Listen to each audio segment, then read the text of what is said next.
evaluados. Cada uno de estos procesos, que ven ahí, cada uno de estos procesos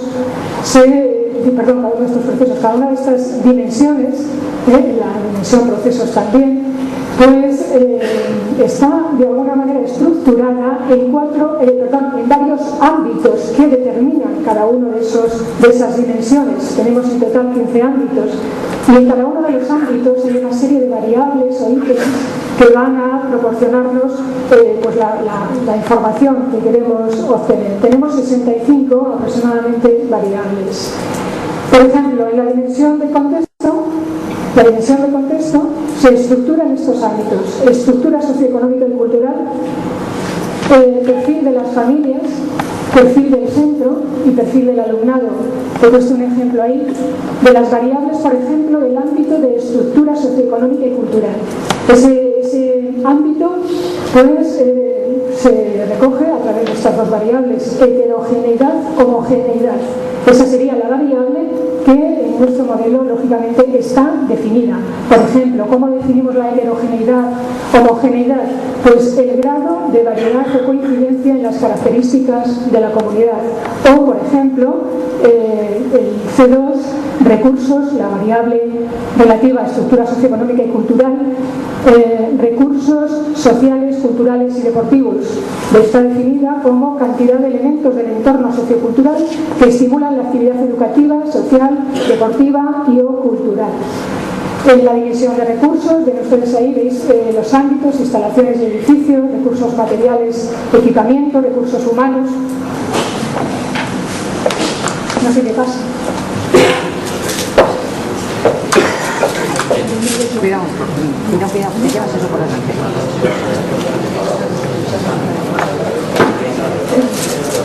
No sé si es que la técnica dice que tengo que empezar a cortar.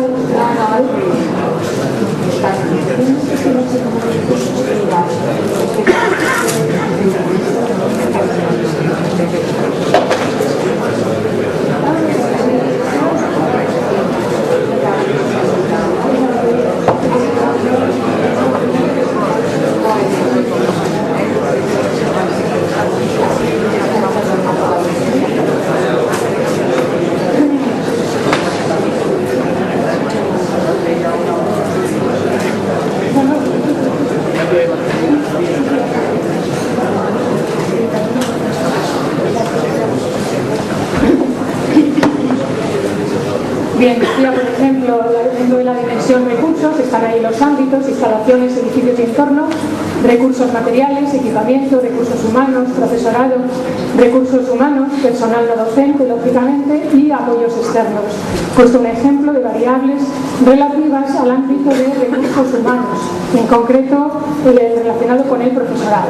Entonces ahí hay una serie de variables como son adecuación de la plantilla, con su definición, lógicamente, grado en que es apropiada y ajustada a estudios y características del centro.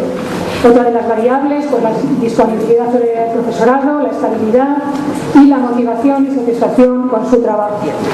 En relación con la dimensión de procesos, tenemos 3 ámbitos: diseño, desarrollo y ejecución, evaluación, revisión y mejora. Para cada uno de los 10 procesos que antes comentaba, que define el centro educativo, los procesos que se llevan a cabo en ese centro educativo, se llevan a cabo la evaluación en estos 3 ámbitos. He puesto un ejemplo de las variables relativa al ámbito de desarrollo y ejecución.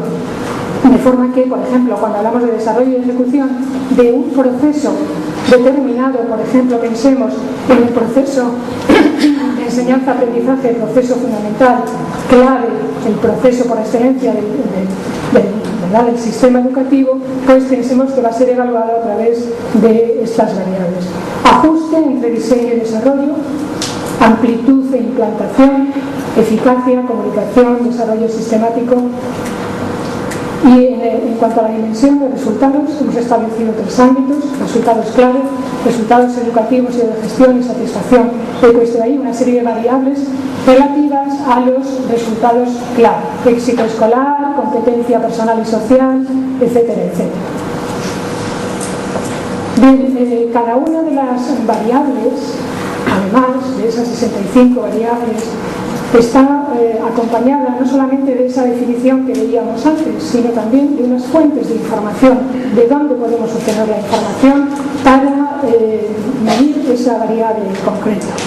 Y, por ejemplo, pues, esa variable que definíamos al principio de la dimensión de contexto, heterogeneidad, homogeneidad, se acompaña de esta fuente de información. ¿De dónde se va a sacar? Del cuestionario de profesores, de la entrevista del equipo directivo. También se acompaña de una serie de indicadores. Por ejemplo, en este caso, el entorno en las cercanías.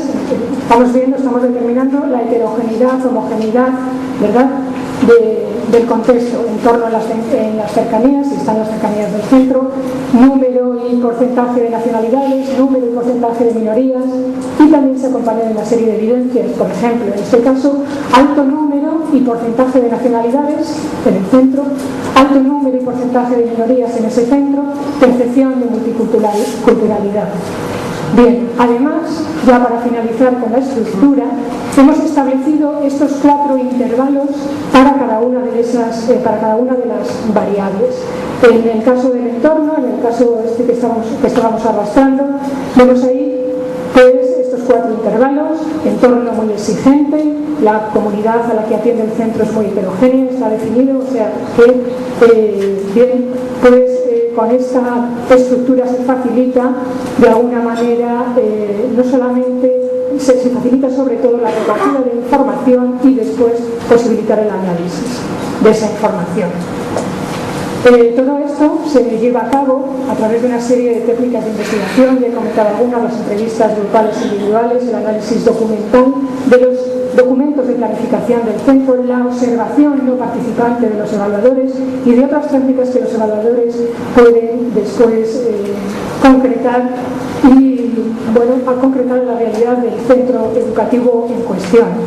Este modelo de evaluación externa es un modelo que está definido como un modelo de máximos, es decir, que todas esas 65 variables y todos los instrumentos tienen que ser contextualizados y adecuados a cada una de las situaciones de los centros educativos.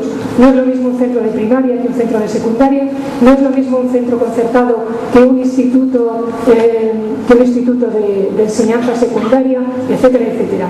En el modelo nuestro está establecido, como digo, ese modelo de máximos con la finalidad de que después los evaluadores externos puedan adecuarlo a cada una de las situaciones.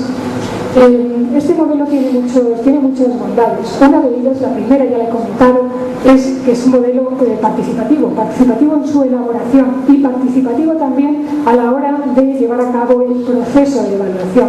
Porque, pues en otros países, en otros modelos de evaluación, el evaluador, la persona que únicamente lleva a cabo esa evaluación, es una persona y en concreto suele ser un inspector de educación. Nuestro modelo, por supuesto, que tiene en cuenta como sujeto principal de la evaluación al inspector de educación, pero no solamente. Nosotros hemos optado, Castilla y León ha optado por un modelo de equipo de evaluador. Un equipo evaluador en el que hay una serie de perfiles profesionales. En primer lugar, lógicamente, el inspector de educación, pero también debe haber, mejor dicho, un asesor, bien del CECIE, bien del área de programas, y se contempla la posibilidad de que exista también una persona de que colabore en ese equipo, forme parte de ese equipo, una persona que tenga amplia trayectoria en la evaluación, pero que no pertenezca al sistema educativo de Castilla y León. Por ejemplo, podría ser un evaluador de FQM que nada tuviera que ver con el sistema educativo. Bien, estos son los protagonistas del proceso, de llevar a cabo el proceso, y lógicamente el protagonista es el centro. Una de las técnicas es el análisis documental, todos los documentos institucionales, el proyecto educativo, el plan de acción tutorial, el plan de convivencia, etcétera, etcétera. Toda la documentación institucional. Solicita al centro y también a otras instancias, no tiene por qué ser el centro educativo, otras instancias de la propia administración educativa, etcétera, etcétera. En ese primer momento en el que ya se ha constituido el equipo de evaluación, lógicamente hay que ponerse en contacto con los centros, con el centro, y hay que realizar una primera reunión con el equipo directivo. Esta reunión es importantísima porque, aparte de informar del marco de la acción, de solicitar esa documentación,